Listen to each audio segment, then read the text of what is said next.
My name is Mary DeGrazia.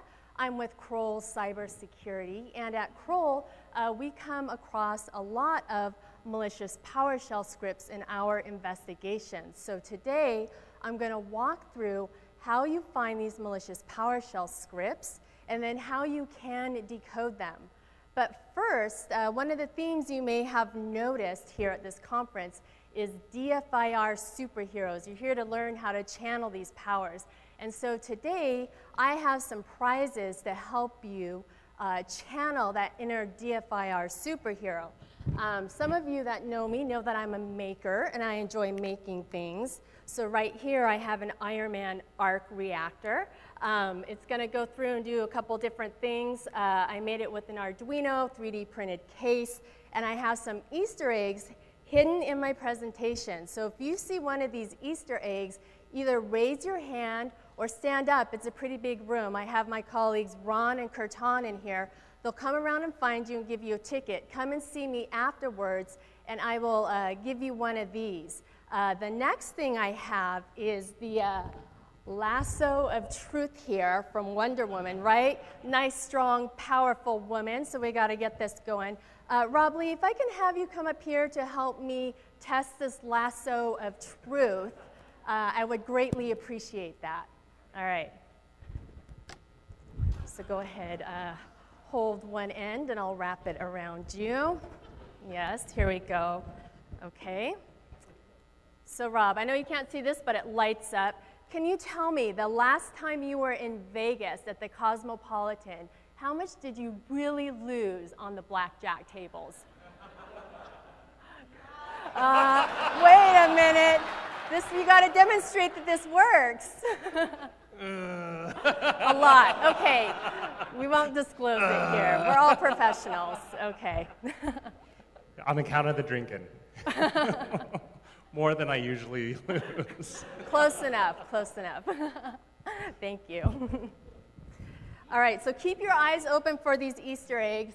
See if you can find them, and if you want one, make sure that you stand up or raise your hand so that you can be seen. So why PowerShell? We've had a couple presentations already that have demonstrated how powerful PowerShell is. Yesterday, Devin Ackerman talked about Office 365, and he leveraged PowerShell to access Office 365.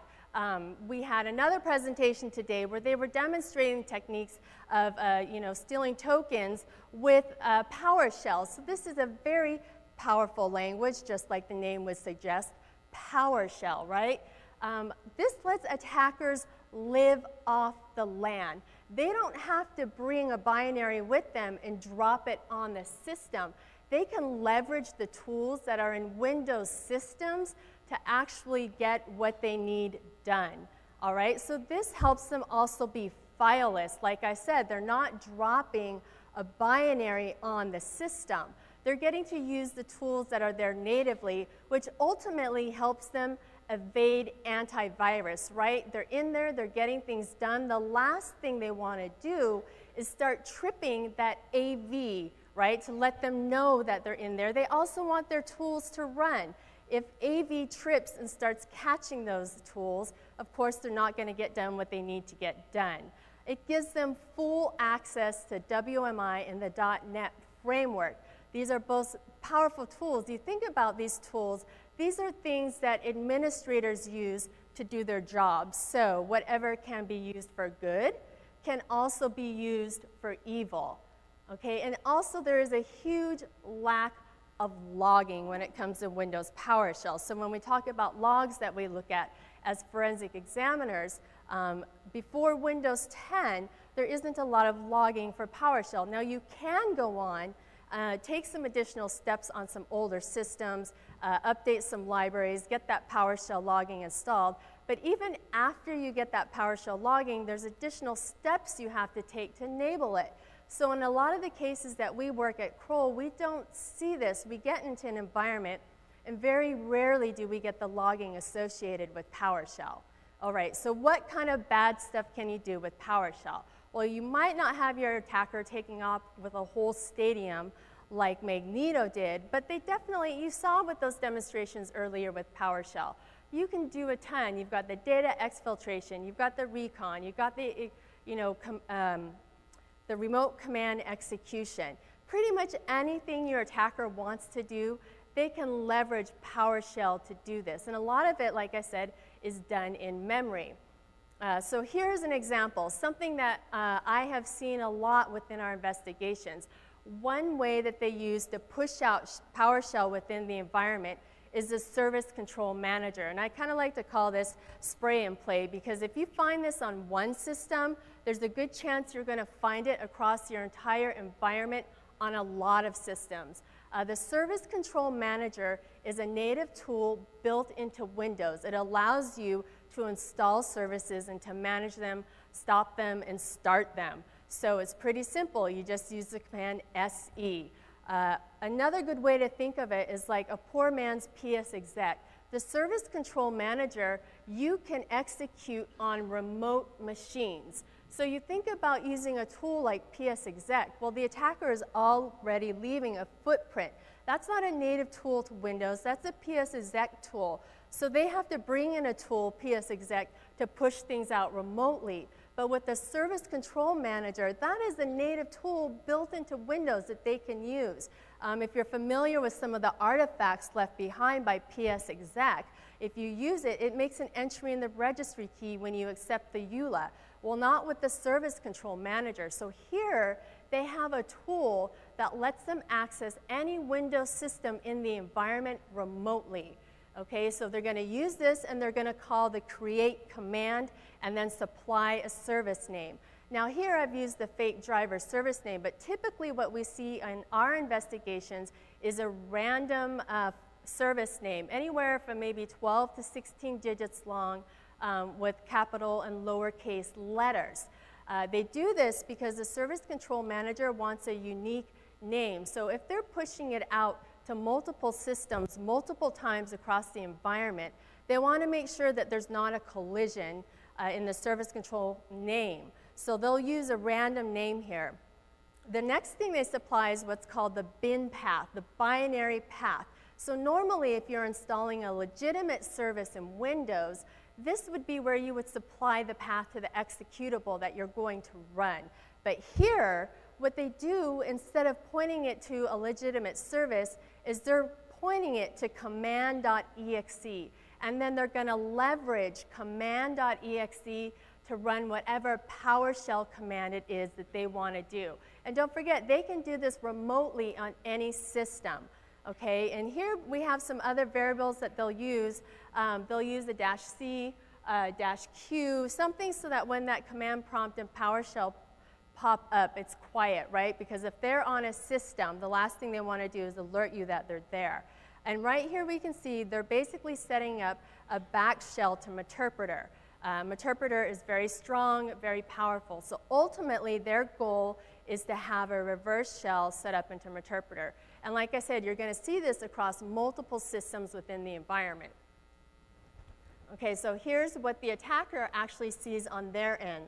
They set up a listener, and they're going to listen for that. So once they execute that command, it's going to establish a reverse shell up to their system, and boom, now they have access to that from their system that they're working off of.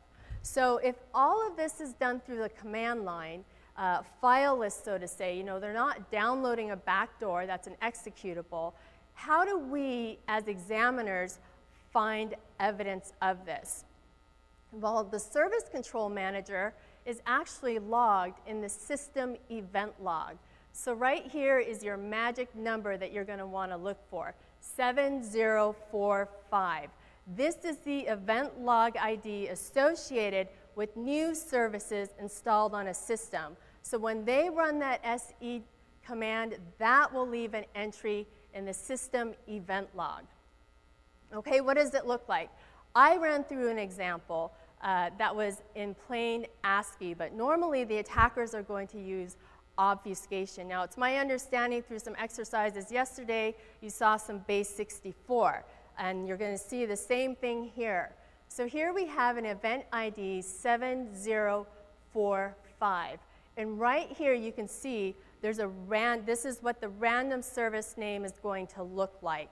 And then right here is where you see the ComSpec, which is that command.exe on the system, and they're calling PowerShell.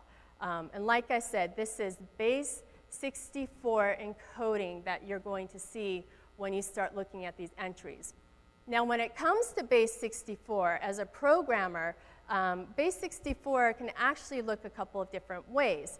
And I have two different ways right here. Can anybody tell me the difference between the base 64 on the top, and I think I saw a hand over here. Jake, was that you? I think this was the first one I saw. So where do you see the Easter egg? Princess Diana, right down here. Okay, so Jake's got the first prize. They'll come over and give you the ticket. So the base 64 on top is Unicode encoded. You can see there's a lot of A's in here. It just looks different than the Unicode or the base 64 down here. You can also see there's some slashes and some different varieties. So when you're looking at base 64, you kind of start to recognize these patterns, Unicode and regular. So programmatically, I like to deal with things in Python. I know a couple of people, this is about PowerShell, right? But if you go to my GitHub and you look at the things that I've worked on, I like to do things in Python. I'm stubborn. I should probably learn PowerShell, but I'm going to brute force this because I want to learn how to do this in Python. A lot of my current scripts are in Python. My processes are in Python. So I just kind of want to roll in this decoding into Python. So Python, if you've never used it before, is simple, easy to use. Just type Python. It's going to drop you down into an interactive shell to run some commands. We're going to just run the import base 64 so that we can decode this base 64. Supply a variable or code that we're just going to drop that base 64 into, and then finally just do base 64, B64, decode our code, and we get the code. So what does this look like on that event log that I supplied earlier? Same thing. Now, the event log that I had earlier was actually Unicode. So this is where we have to specify UTF-16. So that's actually going to decode our Unicode base 64. And this is what it looks like. Now, if you're looking at this going like, holy crap, I have no idea what that says. You know, I know Python. I don't know PowerShell. You know, I don't know JavaScript. But you can look for things within the code to kind of tip you off to what it might be, even if you don't fully know the programming language. So right here we see something that says net sockets. So I start to get an idea, okay, they're probably opening up something here, right? Some kind of connection, it's a socket. And then right here, this is what I'm looking for. This is, you know, the golden egg for me. This is the IP address that those attackers are using to establish that reverse shell. Now, sometimes it's going to be an external IP address. Sometimes it will be an internal IP address. We just worked a case, and it's pretty common in these PFI investigations where they're stealing credit card data, like my colleagues Ron and Brandon talked about yesterday. They'll find one system or maybe two systems within the environment that have connectivity to the outside world. So they'll attack the point-of-sale systems, the back of house, and then they'll set up one of these reverse shells to an internal system and then go out from there. So when you're looking for these IOCs, you're going to see both internal and external IP addresses embedded within this code. Okay, I wish it were that easy, right? Because then my presentation would be wrapped up, we'd all be going to lunch, but there's more. Very rarely are you going to just get one layer of base 64. It becomes like a Russian stacking doll. They're going to use multiple and multiple layers of obfuscation to hide what they're doing and to make our jobs as investigators more challenging and difficult. Okay, here's another example, 7045 with ComSpec. Now, you guys should start to notice a theme here with the ComSpec, right? They're calling PowerShell.exe. But this one is using compression. All right, gzip compression. So the first time I saw this, you know, I was trying to figure out, okay, I see the base 64, I see there's some kind of compression. I need to figure out how to decode this. So what the attackers have done in this situation is there's a payload, and then that payload is compressed, and then base 64. So in order to decode that, we've got to reverse the process. We have to decode that base 64, we have to decompress it, and then finally we get our payload. So I already talked about how to decode the base 64, but this time, instead of writing it out to the screen, we're going to drop it into a file. Now, programmatically, if you're familiar with Python, I don't necessarily have to drop it out to a file, but the first time I did this, I wanted to see if these steps work, so I kind of wanted to break it down to the basics. So once I went ahead and dropped that out to a zip file, I think I saw right here. What do you see? Stark, right here. All right, so Iron Man's real name, right? Stark. So the first time I did this, I went ahead and I decoded that base 64 and put it out to a gzip file. And then I just used 7-zip to unzip it. And I about fell out of my chair when it actually worked because I was like, it couldn't be that easy, right? And so this is what I got, though. I looked at this and I was like, where's my IP address? Where's the code? I know that I took the right steps because I didn't get an error when I tried to decompress it. If it wasn't a zip file, Python would have thrown out an error to me, or it just wouldn't have looked like anything. So this is actually shellcode. So within the base 64, within the compression, there's now shellcode. I am not, a malware reverse engineer. My home is the host-based forensics, but there are things that I can do kind of to get the low-hanging fruit, to see if I can find those IP addresses so that I can pass them off to my clients quickly so that they can start, blocking IP addresses. And like I said, there can be internal IP addresses. So I want to look for those so I know what other systems I can start looking at. So there's this great utility I like to use by PDF Stream Dumper called SCD Debug. And this is just a nice, simple program that you can run over the file quickly to see if it can pull out any interesting information from the shellcode. So it's pretty simple to run. SC Debug, you just point it to the file, and it'll run over that shellcode, and boom. Right here I can see some libraries are being called. WSA socket, okay? And then, boom, I get my IP address. Now, I don't have all the other code that goes along with this, but I know based on this event ID, I know based on this methodology and just what we're seeing out there that this is more than likely that reverse interpreter shell that I'm looking for. Okay, but wait. There's more, okay? So we had the base 64, we had the compression, we had the payload, but the attackers are still doing more to obfuscate this data. All right, so here we've got our random service name, we've got the com spec. Now, can anybody tell me what level of base 64? Is this the Unicode or is this the regular base 64? This is the Unicode, right? This is what it looks like. You can tell it's a lot more voluminous. It has the A's in it. You don't see any of the slashes in it. So this has been Unicoded. So we know about the Unicode. And here you can see there's an encoded command. And one thing about PowerShell is sometimes you won't actually see the encoded command. They'll use the shorthand for it, which I think is -E.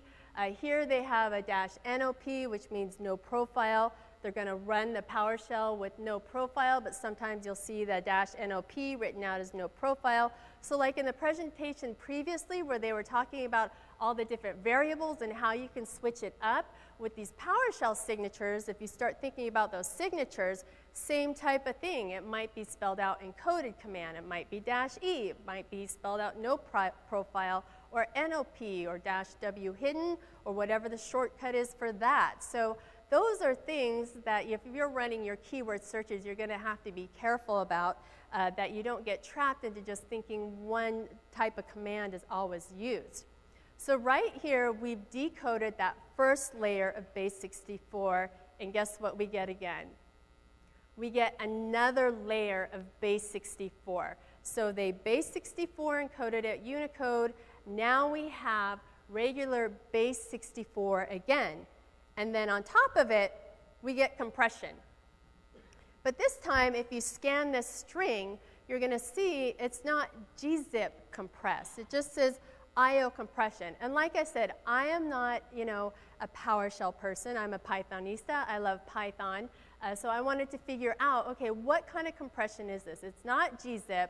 I tried running it, putting it out to a gzip file. So silly me, I think, okay, this is Windows, right? This has just got to be regular compression. So I just put it into regular zip file. I try and open that up. It doesn't work. I try, you know, several different Python libraries to decompress this. I tried, you know, seeing if it was a tar file, a RAR file. Couldn't figure it out. And then finally, I figured out, I call it just like the .NET compression. I know the people in here that know PowerShell are probably like, yeah, that's what it is, right? But I work with Python, and if you're familiar with Python, Python is cross-platform compatible. It runs on Windows, it runs on Linux, it runs on Mac. So when you talk about .NET, you know, Python isn't going to restrict itself to just running on Windows. But, you know, me being stubborn, I'm like, there has to be a way to do this in Python. I want to figure out how to do this in Python. And I found something called IronPython. IronPython brings in .NET libraries so that you can utilize Python to do some of the things on Windows. So by leveraging IronPython and some of the libraries, I was able to import those libraries into Python so that I could access what I've just kind of nicknamed IO compression or .NET compression because it seems specifically related to PowerShell, not the typical compression that you run across. So here I've just imported the libraries. I wrote a function where basically it's going to take that decoded base 64 and then it's going to decompress it and give me the text file. And here's an example of how you run it. You run it just like regular Python, except you call ipy.exe and the name of the script. All right, and so here's an example of what an embedded script looks like, once again setting up an interpreter shell. We have an IP address with a port. Now in all of these examples I've shown you, the PowerShell code embedded within that base 64 can vary. You're not always going to see the same script embedded inside that base 64. The other thing that's frustrating is within a case, what you're going to see, or what we have seen, is variations, right? So everything that I just ran through, that's not what you're going to get. These pieces are going to be put together in different ways. Sometimes it will be base 64 encoded. Sometimes it will be base 64 Unicode. And then you're going to have your compression, your IO compression, and your gzip, and then maybe your shellcode. But you never quite know what order that's going to go into and what you're going to do. And within each case, it's going to vary. So maybe on May 5th, when the attacker's in, they use one methodology. So you come up with your script, you got everything running, you got everything working, and then you find a whole new set of log entries from another day, and it's going to be completely different. A lot of times they're using tools that automate this on the back end to push it out. So I talked about that example before where they're using SE to push it out within the environment. So you're thinking, okay, they're using the service control manager. That's persistence. No, they are actually just using the service control manager to push it out.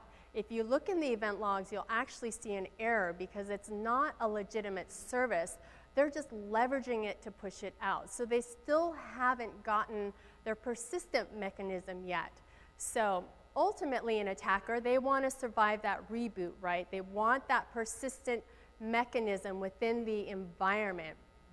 So there's something that we've come across called WMI Persistence.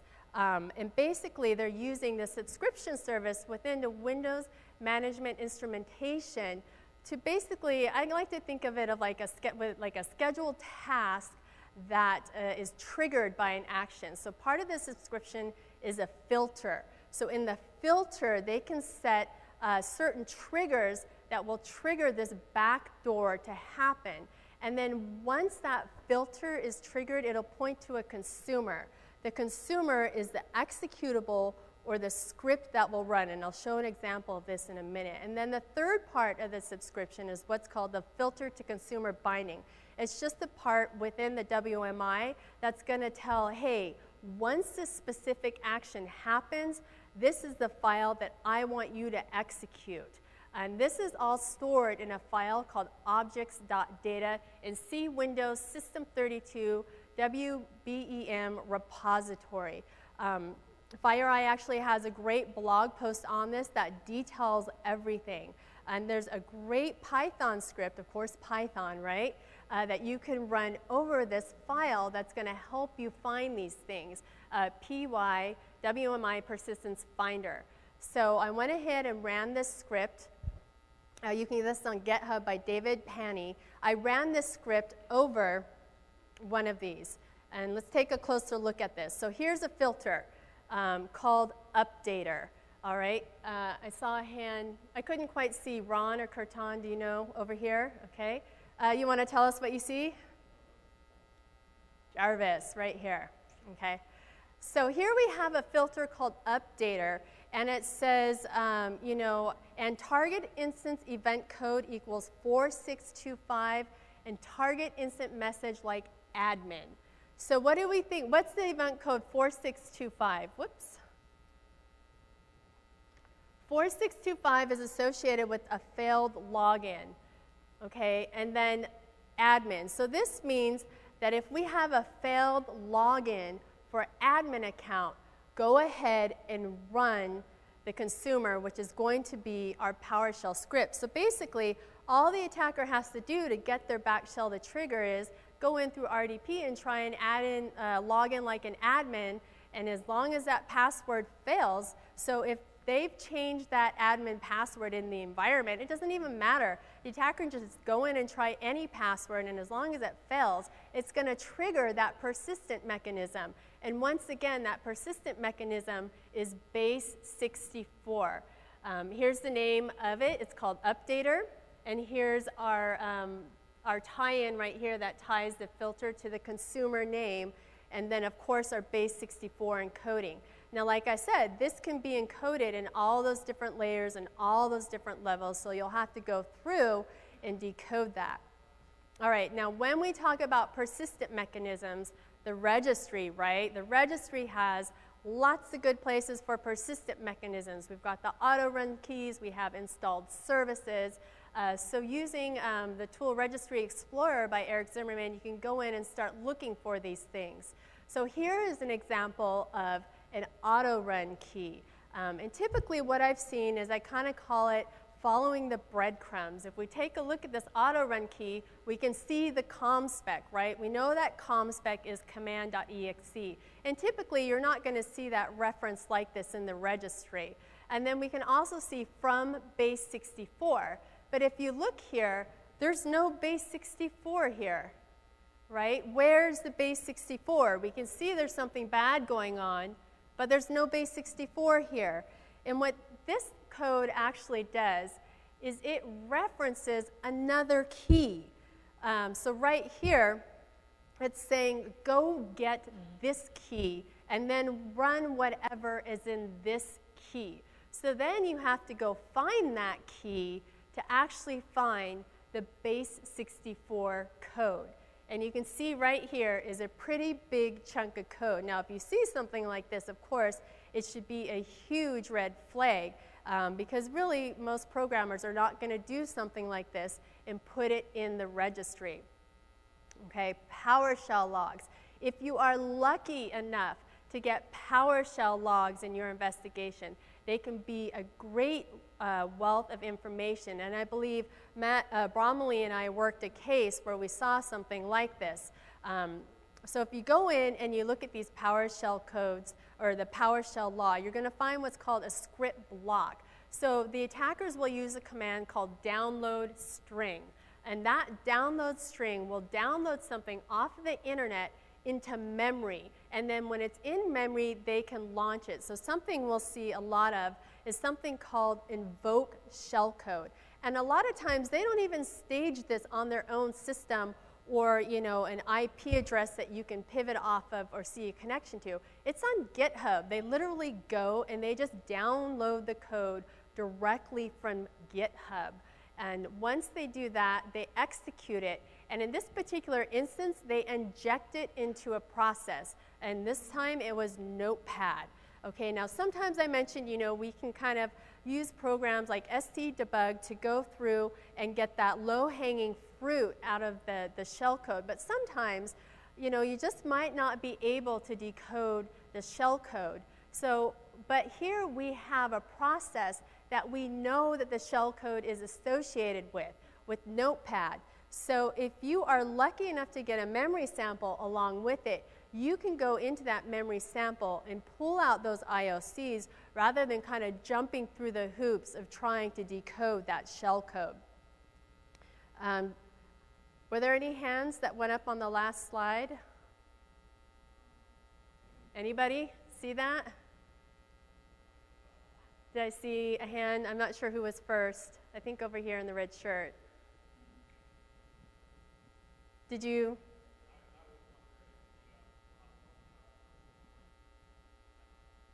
What's that? Yes, that's Wonder Woman's invisible plane. It's really hard to draw an invisible plane, so that was the best I could do, okay? Because she's invisible, but we can see her body right there a little bit. Yeah, I always wondered about that. What good is it to have an invisible plane if you can see the person in it? Okay, so anyways, if we get a memory sample, we can run volatility over this memory sample to dump what is in that Notepad process to pull out those IOCs.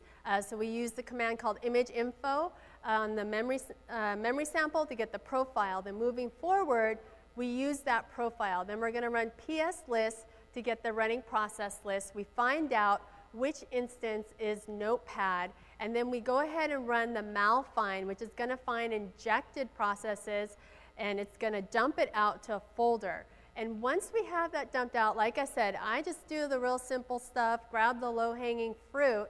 I'm just going to run strings over that and see what I can find. And right here, I've used the inject shellcode. It's injected Notepad. I'm able to dump that process and then get the IP address out.